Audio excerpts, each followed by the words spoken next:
la generosidad y la manera de vivir en el reino. Lección 7. Entrenamiento para nuevos creyentes. Analicemos lo que dice la Biblia acerca de la generosidad.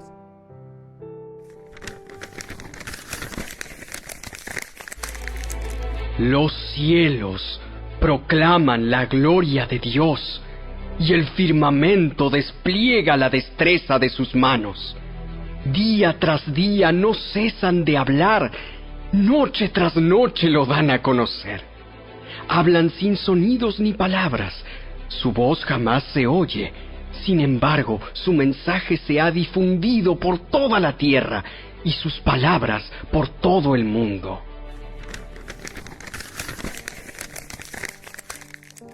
Del Salmo 14 aprendemos que los cielos y la tierra declaran la gloria de Dios, proclaman la obra de sus manos, emiten palabra y declaran sabiduría.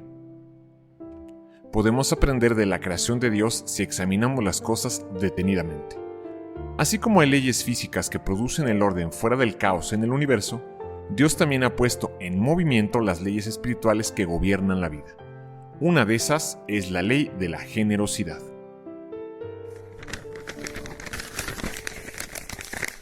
Recuerden lo siguiente: un agricultor que siembra solo unas cuantas semillas obtendrá una cosecha pequeña, pero el que siembra abundantemente obtendrá una cosecha abundante.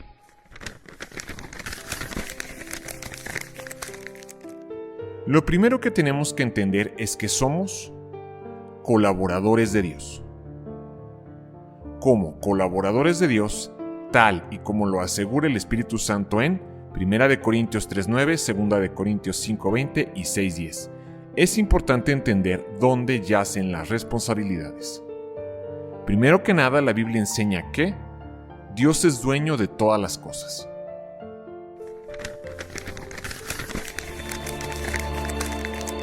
La tierra es del Señor y todo lo que hay en ella. El mundo y todos sus habitantes le pertenecen.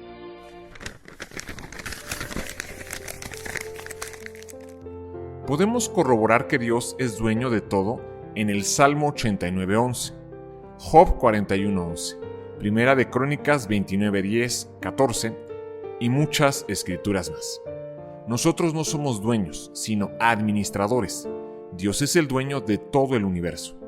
Toda cosa creada, viva y no viviente pertenece a Dios, incluyendo todo lo que sea material o no material, que podamos poseer en esta vida, personalmente, familia, dinero, posesiones, carreras, etc. Él nos ha dado todas estas cosas para que las disfrutemos, como dice en 1 Timoteo 6:17. Cuando entendemos que todo pertenece a Dios, podemos reposar en la seguridad de que Él es el responsable de su cuidado. Lo segundo que enseña la Biblia es que nosotros somos los administradores. No somos los dueños, sino más bien los mayordomos o administradores. Un administrador maneja y tiene cuidado de aquello que pertenece a otro. Dios es dueño de todo, pero nosotros, como mayordomos, cuidamos y manejamos lo que es de Él. Tenemos la obligación de ser fieles en esta mayordomía. Nosotros, como administradores o mayordomos, somos responsables de velar o cuidar de las cosas que Él nos ha dado. El reino de los cielos será también como un hombre que, al emprender un viaje, llamó a sus siervos y les encargó sus bienes. A uno le dio 5,000 monedas de oro, a otro 2,000 y a otro solo 1,000, a cada uno según su capacidad. Luego se fue de viaje. El que había recibido las 5,000 fue enseguida y negoció con ellas, y ganó otras 5,000. Asimismo, el que recibió 2,000 ganó otras 2,000.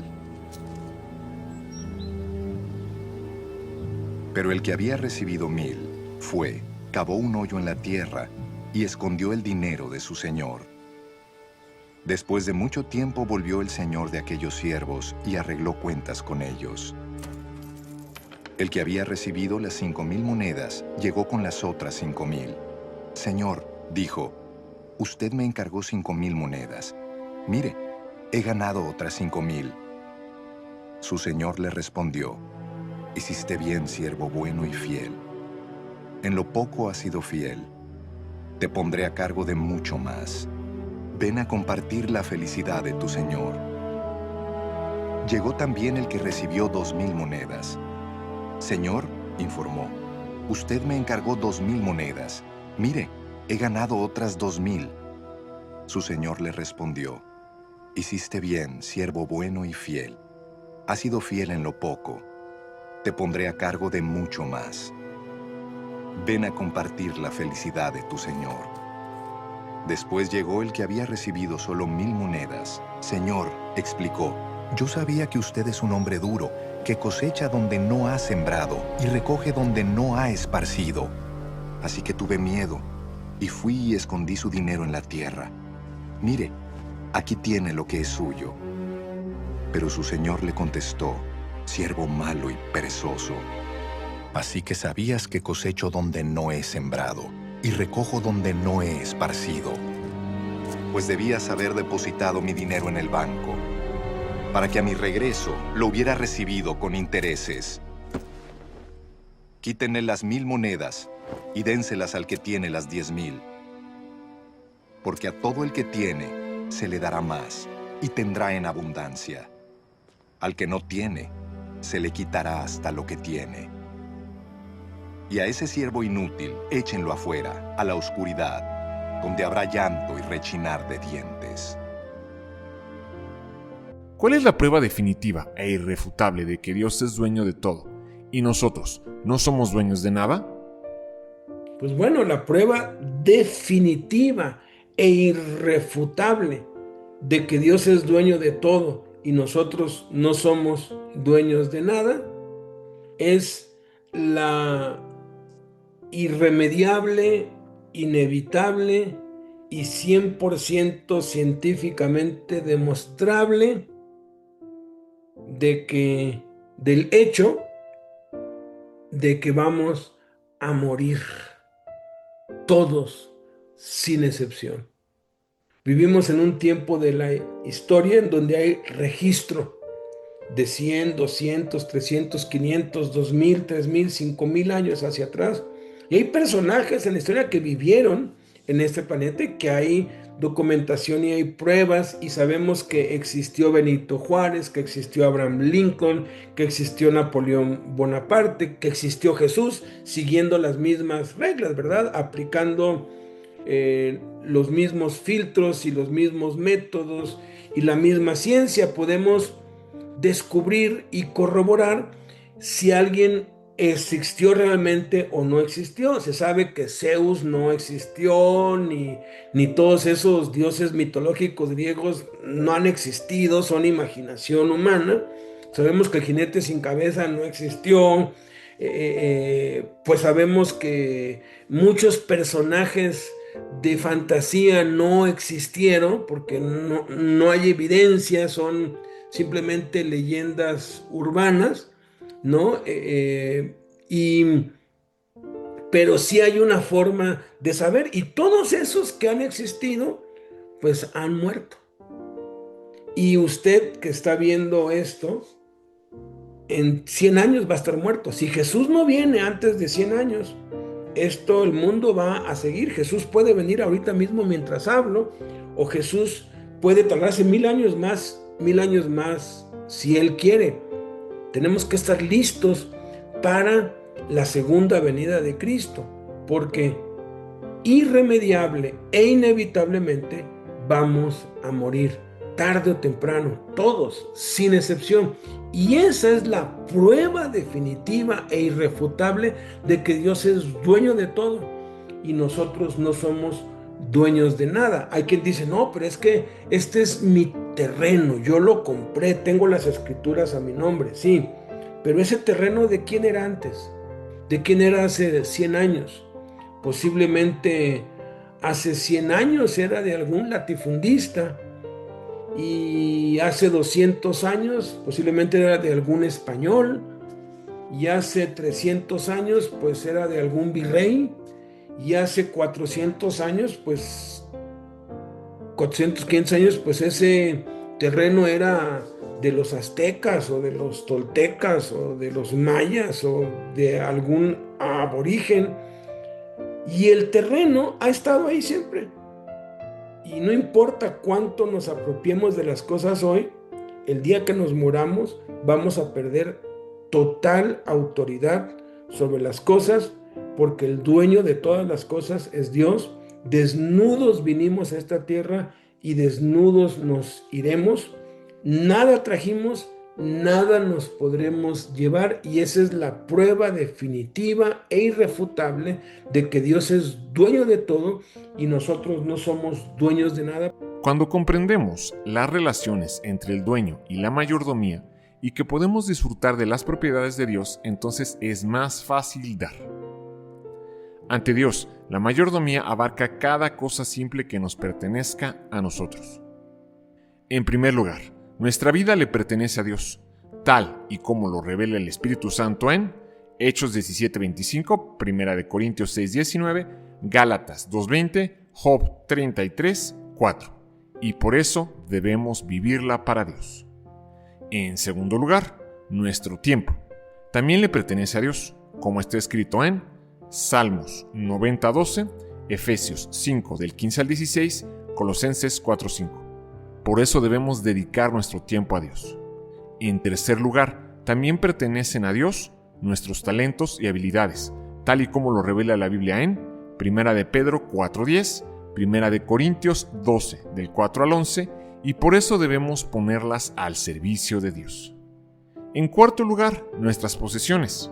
En su totalidad le pertenecen a Dios, tal y como lo asegura la Escritura en Mateo 6:19 al 21, Colosenses 3:1 y 2. Y por eso debemos cuidarlas y usarlas para Dios. En quinto lugar, también pertenecen a Dios nuestras finanzas, tal y como lo asegura el Espíritu Santo en 1 de Timoteo 6, del 6 al 10, del 17 al 19, Mateo 6:24. Y por eso debemos dar diezmos y ofrendas, y administrar el dinero de acuerdo con la voluntad de Dios. Y por último, y más importante, Dios nos ha dado la encomienda de difundir el mensaje del Evangelio, tal y como está revelado en la Sagrada Escritura en 1 de Corintios 4:1, 9, del 16 al 17, 1 de Timoteo 6:20. Y por eso debemos comunicarlos y difundirlo. De igual manera, muchos cristianos todavía luchan para poder hacer donaciones o diezmar, a pesar de su deseo de dar. No obstante, la acción que libera a un creyente hacia la plena bendición de la buena mayordomía es su total rendición, la sumisión sin reservas de la vida total de uno, sus posiciones y planes a la voluntad y propósito de Dios. Es únicamente cuando nos entregamos que aprendemos lo que significa dar de las posesiones o dinero al Dios que nos las ha dado. Veamos cómo los primeros cristianos entendieron las verdades que hemos examinado y cómo operaban las donaciones en la iglesia primitiva. Esta actitud básica de los primeros cristianos estableció el fundamento para cada expresión de donaciones que aparecía más tarde. A medida que los cristianos se multiplicaban, aparecían diferentes métodos de ofrendar o hacer donaciones. No obstante, todos estos expresaban su comprensión de mayordomía. En conclusión, todo pertenece a Dios. Primeramente descubrimos que en los primeros días la iglesia sostenía a los necesitados.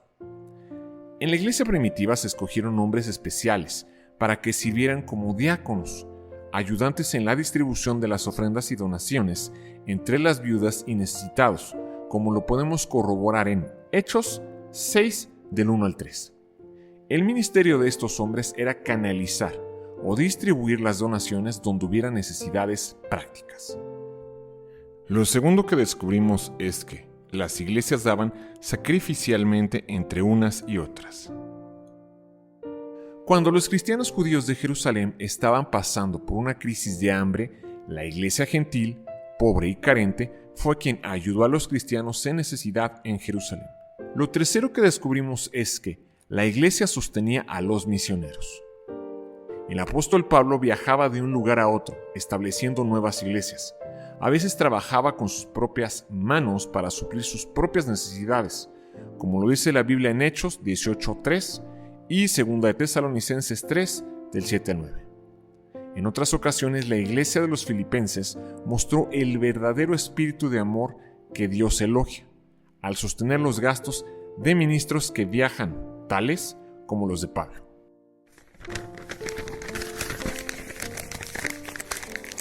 Por el momento, tengo todo lo que necesito. Y aún más. Estoy bien abastecido con las ofrendas que ustedes me enviaron por medio de Epafrodito. Son un sacrificio de olor fragante, aceptable y agradable a Dios. La cuarta cosa que descubrimos de la generosidad de la primera iglesia es que los cristianos trabajaban a fin de poder hacer donaciones. Si eres ladrón, deja de robar. En cambio, usa tus manos en un buen trabajo digno y luego comparte generosamente con los que tienen necesidad.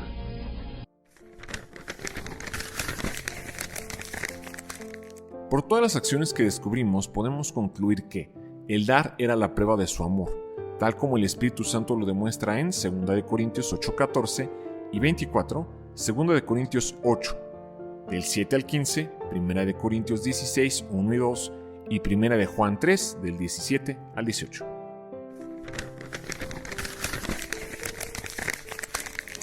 Ahora mismo, ustedes tienen en abundancia y pueden ayudar a los necesitados. Más adelante, ellos tendrán en abundancia y podrán compartir con ustedes cuando pasen necesidad. De esta manera habrá igualdad. Así que demuéstrenles su amor y pruébenles a todas las iglesias que está justificada nuestra jactancia por ustedes. Examinemos entonces los tres principios de Dios respecto al ofrendar. En 1 Corintios 10:11 se nos informa que debemos aprender del ejemplo de Israel. Debemos aplicar los principios expuestos por Dios. Debemos al mismo tiempo evitar los errores cometidos por los israelitas y sus líderes en el desierto. En el área de ofrendar, encontramos algunas pautas excelentes que nos ayudan. Primer principio de Dios respecto al ofrendar. Dios espera que nosotros empecemos con un porcentaje.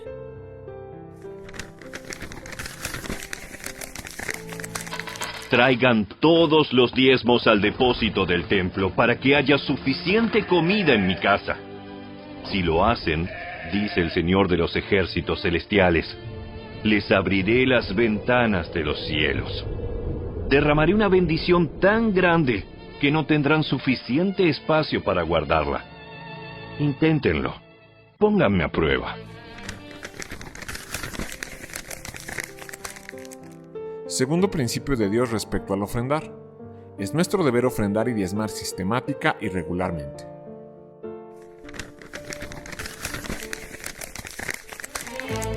Ezequías ordenó que se prepararan unos depósitos en el templo del Señor.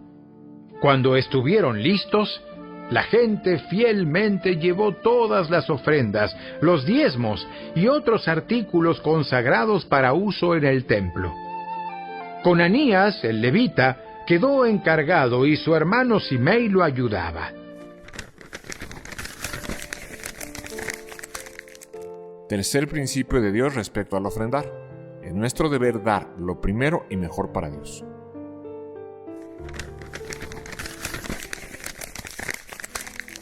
Honra al Señor con tus riquezas y con lo mejor de todo lo que produces. Entonces Él llenará tus graneros y tus tinajas se desbordarán de buen vino.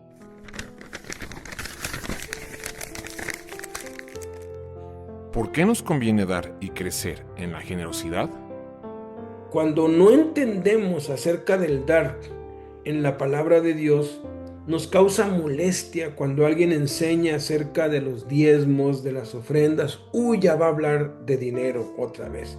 Y nada más piden dinero. Y tiene una mente cerrada porque no ha entendido el orden de Dios, no ha entendido que Dios es el dueño de todo y que nosotros no somos dueños de nada.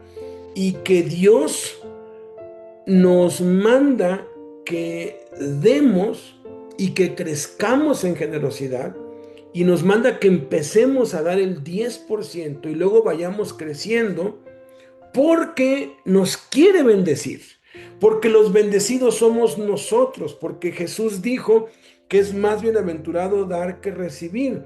Dad y se os dará, medida buena, apretada, remecida, rebosando darán en su regazo, porque con la medida con la que des, se te volverá a dar. A medida que damos, entonces recibimos. El que siembra, el que da abundantemente, abundantemente cosechará, abundantemente recibirá, pero el que da escasamente, escasamente recibirá. En la medida que nosotros damos, es en la medida en que nosotros recibimos. A Dios nunca le vamos a ganar en dar. Cuando damos algo para Cristo, Dios nos lo devuelve quintuplicado, centuplicado, miltuplicado. Dios no tiene límites. Cuando uno le da al pobre, y esa es una de las formas más inteligentes de salir de pobre o de dejar la miseria, es ayudando a otros pobres, porque el que le da al pobre le presta a Jehová, le presta a Dios. ¿Y se imaginan eso? Dios no es deudor de nadie. Dios paga con intereses muchísimo mejor que el banco. Hay quienes dicen, no voy a meter mi dinero al banco porque ahí me va a dar. Es más inteligente invertir en las sucursales de Dios, es más inteligente invertir en la obra de Dios, porque la recompensa, la retribución de eso es mucho mayor que cualquier banco nos pueda dar, porque Dios nos ha dicho que si traemos nuestros diezmos y nuestras ofrendas, dice que abrirá las ventanas de los cielos y derramará sobre nosotros bendición hasta que sobre y abunde. Entonces nos conviene dar y crecer en generosidad, porque a medida que damos y crecemos en generosidad, recibimos más. ¿Cuánto diezmas hoy? Dile a Dios, quiero diezmar el doble. ¿Por qué? Porque para diezmar el doble tienes que recibir el doble, pero sé fiel con lo que tienes ahora mismo. Mira, a nosotros nos conviene dar y crecer en generosidad, porque los más bendecidos somos nosotros. Y a medida que creces, Dios te va abundando, y Dios jamás le ha quedado mal a nadie. Así que vale la pena, nos conviene. Procedamos ahora a examinar la manera de vivir en el reino. Para poder vivir correctamente en el reino de Dios, necesitamos entender que ha habido un cambio de autoridad. Hemos sido librados del dominio de Satanás, de su autoridad o control. Ahora estamos bajo una autoridad completamente nueva, la de Jesús. A medida que un creyente comienza a crecer en su nueva vida en el Señor, él descubre muy pronto que la única manera de disfrutar la vida en el reino de Dios es mediante unas buenas relaciones con Jesús, como el Espíritu Santo lo revela en Efesios 1:17 y Filipenses 3:10. En el mismo comienzo de nuestra vida con Dios, nuestra relación con Jesús toma dos formas distintas. La primera forma de nuestra relación con Jesús es la de Salvador.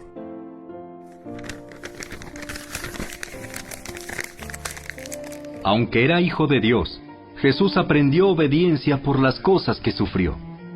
De ese modo, Dios lo hizo apto para ser el sumo sacerdote perfecto, y Jesús llegó a ser la fuente de salvación eterna para todos los que le obedecen.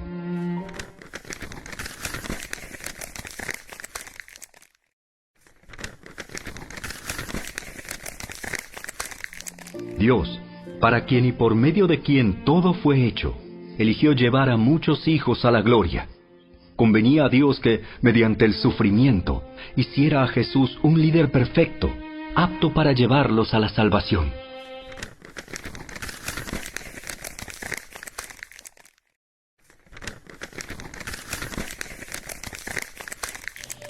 Y ahora todo esto, Él nos lo ha hecho evidente mediante la venida de Cristo Jesús, nuestro Salvador. Destruyó el poder de la muerte e iluminó el camino a la vida y a la inmortalidad por medio de la buena noticia.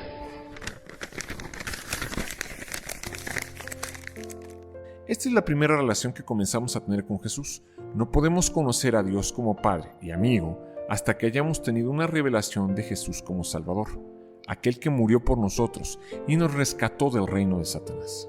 Del juicio de Dios, tal y como está escrito en 1 de Tesalonicenses 1:10, 5:9 y Romanos 5:9. De Satanás, tal y como lo revela el Espíritu Santo en Hechos 26:18, Colosenses 1:13, Hebreos 2:14 y 1 de Juan 3:8. De nuestro ego, tal y como la Escritura lo asegura en Filipenses 3:19, 2 de Corintios 5:15, Tito 3, del 3 al 6 y 1 de Pedro 1:18. La segunda forma en nuestra relación con Jesús es la de Señor.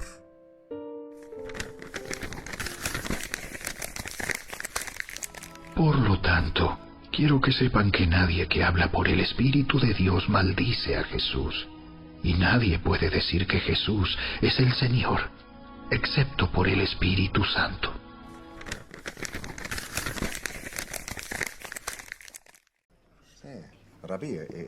Ustedes me llaman maestro y señor, y dicen bien, porque lo soy.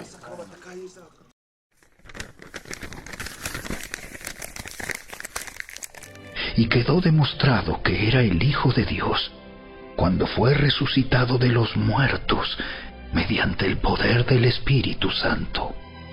Él es Jesucristo, nuestro Señor.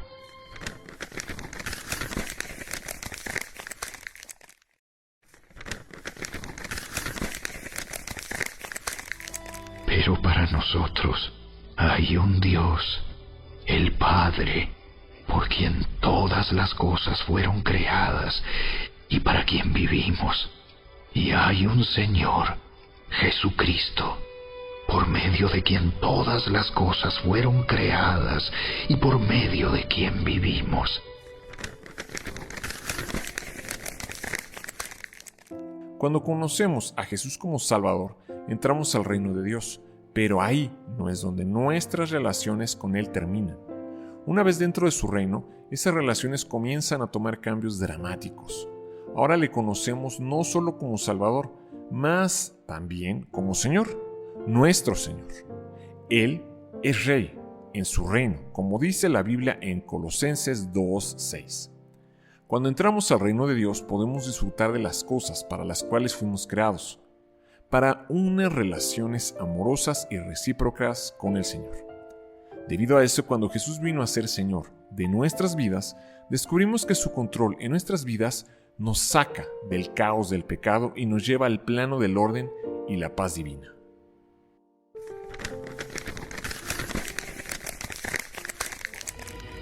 Pues en Cristo habita toda la plenitud de Dios en un cuerpo humano, de modo que ustedes también están completos mediante la unión con Cristo, quien es la cabeza de todo gobernante y toda autoridad.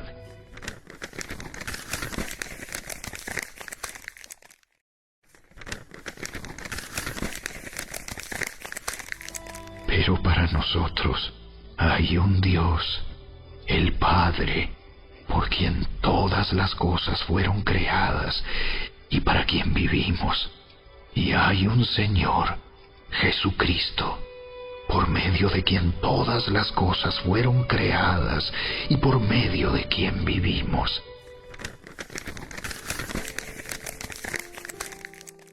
¿Por qué es indispensable relacionarnos con Jesús, no solo como nuestro Salvador, sino también como nuestro Señor? Cuando Pablo y Silas estaban en prisión, sucedió el milagro, el temblor, se cayeron las cadenas, el carcelero se iba a quitar la vida. Pablo le dijo: no te la quites, aquí estamos todos, ningún preso se fugó. Y este carcelero entendió que el poder de Dios había estado allí, que estos hombres, estos prisioneros, eran mensajeros del único Dios viviente, del Dios verdadero. Y entonces les hizo una pregunta: señores, ¿qué debo hacer para ser salvo? ¿Qué debo hacer para ser salvo? Y ellos le dijeron: cree en el Señor Jesucristo y serás salvo tú y tu casa. Noten cómo aquí está el orden. Primero Señor y luego Jesucristo. Jesucristo quiere decir Salvador, ungido, y Señor quiere decir dueño, jefe, propietario, pues manda más.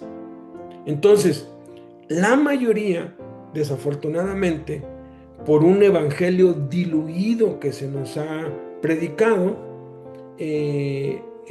anuncian a un Salvador y anuncian que si tú te entregas a Cristo, vas a sanar, se va a restaurar tu familia, vas a prosperar. Y es cierto, porque Dios ha prometido bendecirnos al caminar de su camino. Dios nos muestra su salvación y eso implica sanidad, liberación, restauración, que Dios nos apoya para que se acaben nuestras deudas, etcétera. Pero se quedan allí y se quedan nada más con el Salvador, y eso produce un evangelio humanista en donde el hombre es el centro y Dios y Jesús y el Espíritu giran alrededor de él, y Dios existe para satisfacer mis necesidades y para bendecirme. Yo soy el Señor y Jesús es nuestro siervo. Y eso es contrario a lo que la Escritura dice y al propósito por el cual Jesús vino. La Escritura claramente dice que Jesús murió y resucitó para ser Señor de los que viven y de los que mueren. Y también dice que Jesús murió y resucitó para que nosotros ya no vivamos para nosotros mismos, sino vivamos para Él.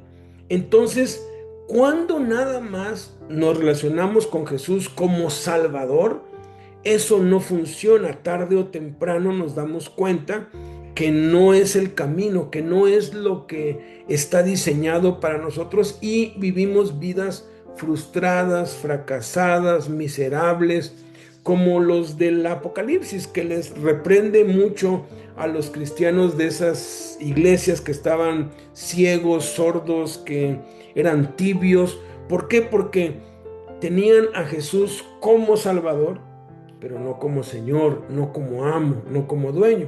Sin embargo, vemos el contraste con Saulo de Tarso, perseguidor, enemigo de Cristo, de los cristianos, que cuando fue enfrentado, cuando tuvo su encuentro con el Señor Jesús en el camino a Damasco, él entró con el pie derecho al evangelio. Por eso es que hasta el día de hoy es reconocido por historiadores, eruditos. No ha habido otro cristiano más grande, más consagrado, más apasionado, más dedicado a Dios que Saulo, que Pablo, porque él entró al cristianismo con el pie derecho. Sus primeras palabras fueron: ¿quién eres, Señor? Y le dijo: yo soy Jesús, a quien tú persigues. Dura cosa te es dar cosas contra el aguijón. Lo primero que él quiso fue conocer a ese Señor, porque no le dijo: ¿quién eres, aparición? O ¿quién eres, visión? No, le dijo: ¿quién eres, Señor? Él dijo: este es el jefe, esta es la autoridad, este es el dueño. Ok, ¿quién eres? Muéstrame quién eres. Y le dice: yo soy Jesús. Y allí es la importancia de conocer a Jesús. Es nuestro Salvador, por supuesto, pero es nuestro Señor también. Y su segunda oración fue: Señor, ¿qué quieres tú que yo haga? Y esa es la clave para una vida abundante, para una vida feliz, para una vida satisfecha, para una vida de plenitud en esta tierra. Obedecer a Jesús, hacerlo nuestro Señor, y que sea Él el que nos dirija, que sea Él el que nos mande, que sea Él el que nos conduzca hacia lo que Él quiere hacer y no nosotros. Por eso es indispensable relacionarnos con Jesús no solo como nuestro Salvador, sino también como nuestro Señor. Jesús nos ha puesto el ejemplo de cómo debemos ser, el ciudadano modelo, tal y como lo fue Él.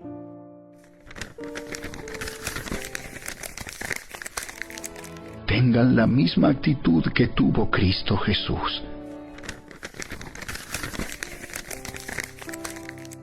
Jesús, aunque era rey del reino, se hizo siervo. Este es el ejemplo de lo que debe ser el verdadero ciudadano de su reino, tal como lo revela el Espíritu Santo en Juan 13, del 2 al 17, Mateo 20, del 26 al 28 y Lucas 22, 27.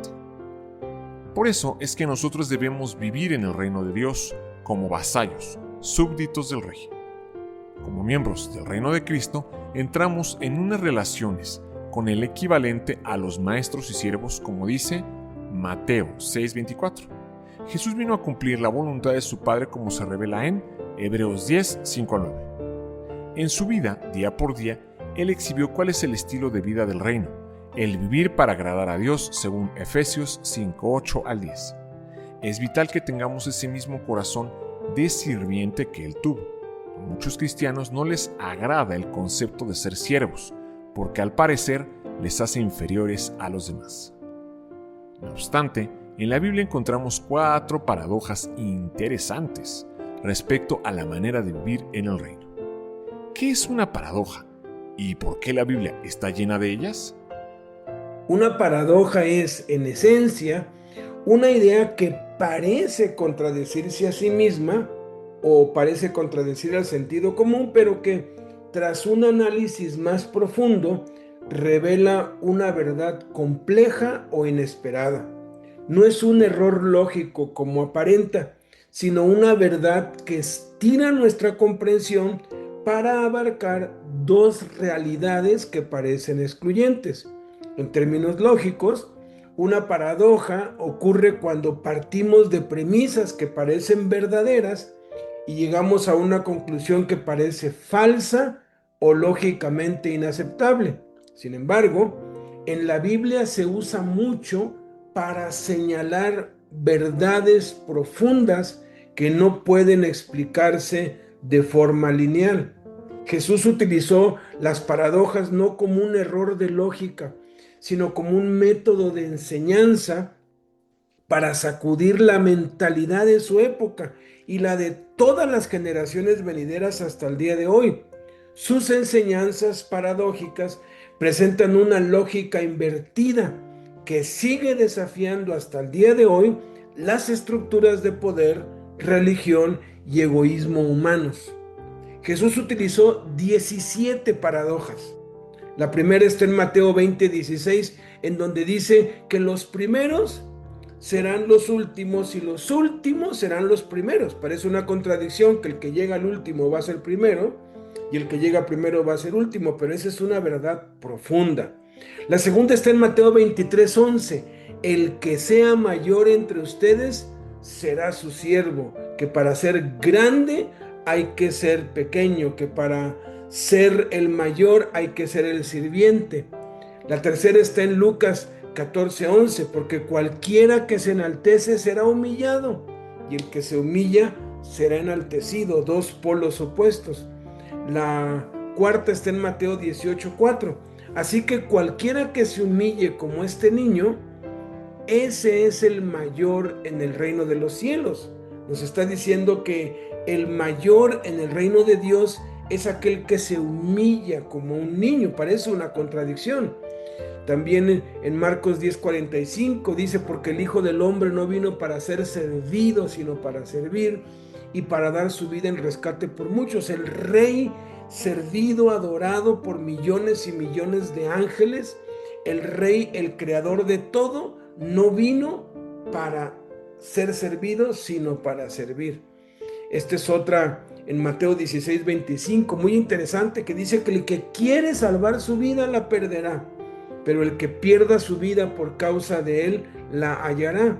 En Juan 12:24 nos dice que si el grano de trigo no cae en la tierra y muere, queda solo, pero si muere, lleva mucho fruto. Es imposible, pareciera que no tiene sentido, pero las verdades son profundas y son espirituales. También en Juan 12:25 nos dice algo parecido, el que ama su vida la perderá, y el que aborrece su vida en este mundo, para vida eterna la guardará. En Lucas 6:20 dice una que ofende a la mayoría, que dice que bienaventurados son los pobres, porque de ellos es el reino de Dios. En un mundo en donde todo mundo persigue las riquezas, Jesús está diciendo que los de verdad, que los que en verdad son felices son los pobres, porque a ellos les pertenece el reino de los cielos. En Lucas 6:38 también es otra verdad que choca contra la filosofía de este mundo. Dice: dad y se os dará, medida buena, apretada, remecida y rebosando darán en su regazo.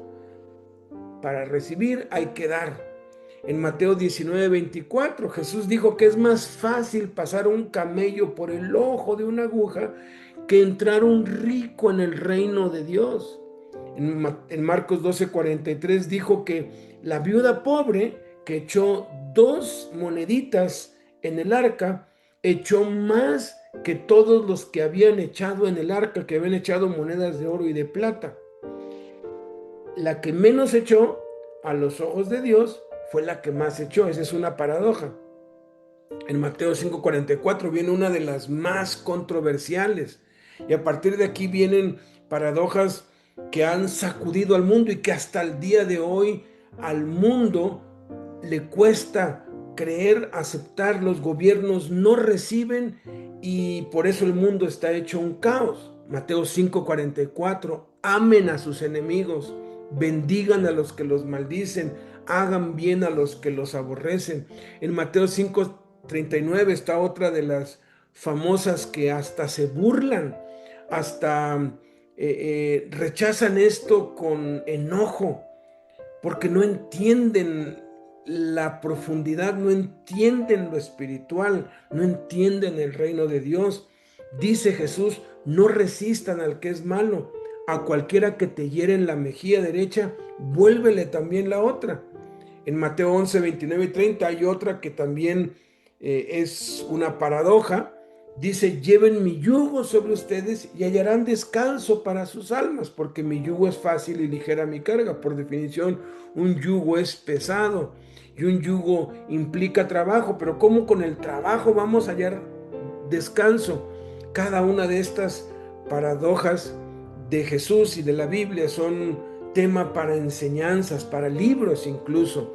Juan 9:39, Jesús le dijo a los judíos: para juicio he venido yo a este mundo, para que los que no ven, vean, y los que ven sean cegados.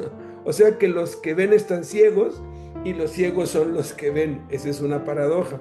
También en Mateo 11:25 dijo: te alabo, Padre, porque escondiste estas cosas de los sabios y entendidos y las revelaste a los niños. O sea que los sabios y los entendidos no son los que tienen el conocimiento, sino los niños, los sencillos. La Biblia, pues, está llena de paradojas para enseñarnos la verdad y la realidad acerca del reino de Dios, que es totalmente opuesto al reino humano. Para que comprendamos que las realidades espirituales son totalmente inversas a las naturales y que las cosas invisibles de Dios son más ciertas y seguras que todo lo que nuestros sentidos perciben. Repetir por si no se vio bien. La Biblia, pues, está llena de paradojas para enseñarnos la verdad y la realidad acerca del reino de Dios, que es totalmente opuesto al reino humano, para que comprendamos que las realidades espirituales son totalmente inversas a las naturales y que las cosas invisibles de Dios son más ciertas y seguras que todo lo que nuestros sentidos perciben. Muchos atacan el Nuevo Testamento y dicen que fue alterado por el Imperio Romano, que le cambiaron, que lo acomodaron para que se ajustara al imperio. Pues la verdad, si eso es cierto, que no es cierto completamente, totalmente no fue alterado, hay muchas evidencias de que no fue alterado en lo más mínimo, pero si así fuera sido, pues no lo alteraron bien, porque todo lo que Jesús enseña va en contra del sistema político, del sistema de poder, del sistema religioso, del sistema jerárquico, va en contra de todo el sistema y el status quo de los hombres. Así que es importante pedirle revelación al Espíritu Santo, a Dios, para que nos enseñe el significado de todas estas enseñanzas en forma de paradojas. Primera paradoja: en la esclavitud hay libertad. Esta verdad la podemos corroborar en Romanos 6:22, Romanos 6:16 al 23, 12:1, 1 de Corintios 7:22, 2 de Corintios 3:17, Efesios 6, del 6 al 7 y 1 de Pedro 2:16.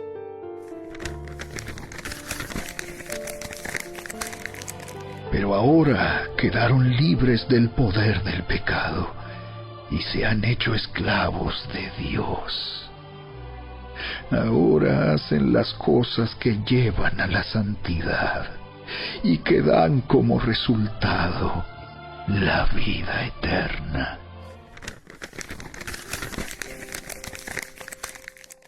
Segunda paradoja: hay grandeza. En el hecho de ser un sirviente, esta verdad la podemos corroborar en Mateo 23, del 11 al 12, Mateo 20, del 26 al 27, Marcos 9, 35 y 10, 43. El más importante entre ustedes será siervo de los demás, porque el que a sí mismo se enaltece será humillado, y el que se humilla será enaltecido. Tercera paradoja: en la humildad hay exaltación. Esta verdad la podemos corroborar en Mateo 18:4, Lucas 18:14, Proverbios 29:23, Santiago 4:10, 1 de Pedro 5, del 5 al 6 y Mateo 19:30. Por tanto, el que se humilla como este niño será el más grande en el reino de los cielos. Cuarta paradoja: en la sumisión hay autoridad. El centurión romano que vino a Jesús entendió este principio en Lucas 7, del 7 al 8. Debido a que el centurión estaba bajo autoridad, él podía ejercer autoridad y prontamente se sometió a la autoridad de Jesús, y eso lo podemos corroborar en Lucas 7, del 1 al 10 y Santiago 4:7. El estilo de vida del reino de Dios es una actitud de sumisión y obediencia a Dios, y esta verdad nos la revela el Espíritu Santo en Mateo 12:50, Efesios 6:6, Hebreos 13:21 y 1 de Juan 2:17 y 1 de Tesalonicenses 4:1. Nosotros nos sometemos a la voluntad de Dios, no con renuencia, por temor u obligación, sino más bien por tres razones. Primera razón: nos sometemos a Dios por todo lo que Dios ha hecho por nosotros. Segunda razón: nos sometemos a Dios porque encontramos satisfacción. Tercera razón: nos sometemos a Dios por amor. Concluyendo, si seguimos el ejemplo de Jesús, entonces experimentaremos y disfrutaremos de los frutos del reino.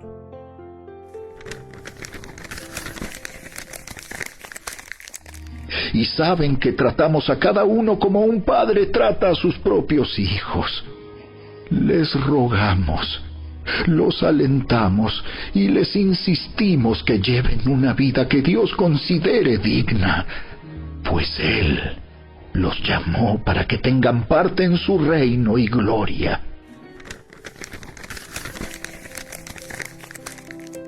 En Mateo 21:43 Jesús dijo que el reino pertenecía a los que produjeran sus frutos: amor, gozo y paz.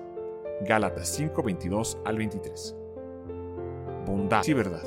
Efesios 5:9, Santiago 3, del 13 al 17. Justicia, Romanos 14:17, Hebreos 12:11. Puesto que fuimos creados por Dios, también fuimos hechos para su reino y su estilo de vida. El fruto del reino es simplemente el resultado natural del milagro del nuevo nacimiento que el Espíritu Santo ha ejecutado en nosotros, como dice en Gálatas 5:22. Nuestra responsabilidad como ciudadanos del reino de Dios es vivir como el pueblo que somos hoy, tal como lo dice la Biblia en 1 de Pedro 2:11, Colosenses 2:6, Efesios 4:1 y 6 del 8 al 10.